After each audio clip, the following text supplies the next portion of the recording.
Charter California Edition. I'm Brad Pomerance, and we are joined today by Kevin Bumen. He is the Director of Airports in San Luis Obispo.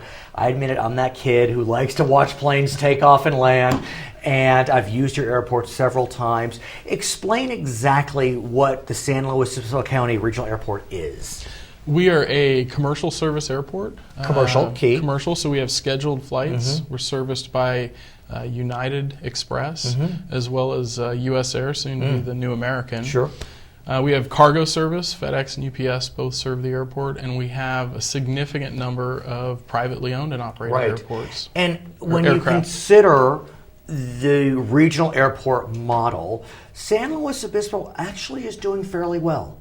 We have seen our emplanements growing now for about the last 18 months. We're up almost 12% in the number of people that are getting on our airline flights. We're also seeing our operations slowly increasing as well. Because if you think about the area, we're on the Central Coast. You have Santa Maria not far away. You have Santa Barbara, also just about an hour and a half down the road. Monterey's also close.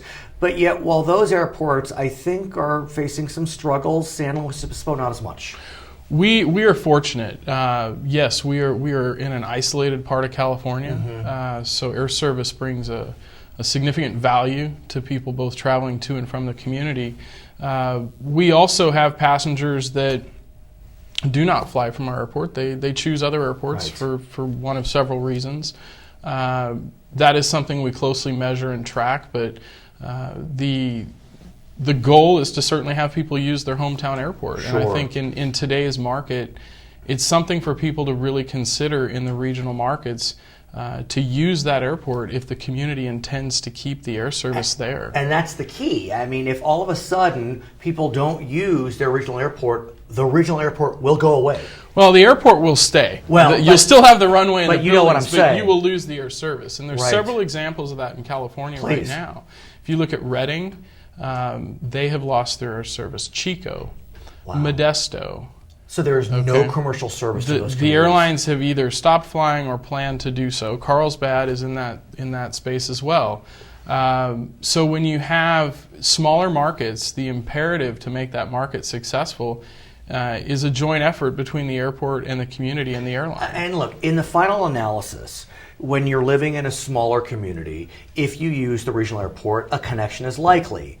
But you also have to consider, if you want to go to a larger airport, you're driving hours to get to that larger airport, and you're not supporting your community. So sure, in San Luis Obispo, you got to consider going to Phoenix, LA, or San Francisco.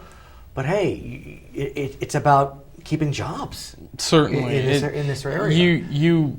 You look at a typical regional airport, and you are always going to connect through a hub. It's the way the system is built nationally. It's a hub and spoke system. But some exciting news, though, is that San Luis Obispo Airport's on the verge of getting regional jets. We are anticipating our transition to regional jet service beginning in April. Right. And the Brasilia, the turboprop aircraft that United has flown in and out of the airport for decades, is going to be retired. Oh, so it's kind of sad, actually. It is. There is a nostalgia to that airplane for sure, but we are very excited about becoming an all-jet serviced airport. I just want to give a shout out. If you have any involvement in adding a city, I'm going to vote for Sacramento. We have had these discussions before. Sacramento, it's tough to get to from the Central Coast. Certainly. And so I know that you are not the individual that selects, but if anyone at United Express or the New American is listening or watching, we'd love to have a flight to Sacramento. Is that too much to ask? We are working on that, and we've been focusing our efforts for markets like Sacramento or some of the larger hub markets like Denver and Seattle. You'll come back? As well. You'll come back? He is Kevin Bumen. My name is Brad Pomerance. You're watching California Edition.